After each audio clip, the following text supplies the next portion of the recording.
Hi everyone, Dan from Gem here.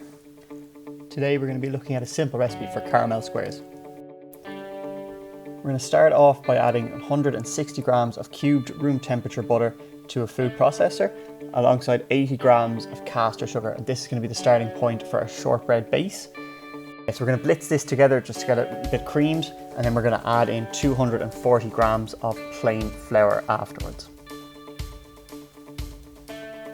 Again, this is following our 3-2-1 shortbread recipe, and after this we're going to have the oven preheated to 175 degrees, and we're going to put the mixture into our 8x8 lined tin, press it down with our knuckles and bake for 20 to 25 minutes until golden brown.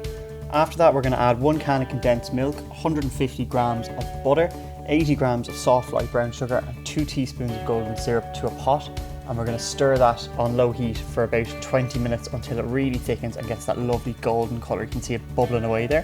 So we're going to leave that to cool a lot on the side, and when that's cooled down a bit but it's still running, we can pour that over our shortbread, tap it on the counter a couple of times, spread it into the corners, make sure it's all even and put it in the fridge.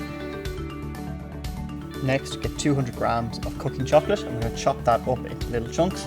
Then we're going to place it in a glass bowl over at boiling water, and we're going to add 2/3 of that in, so about 130 grams. Stir until it's melted, take off the heat, and then add in the remaining 70 grams and melt that in together.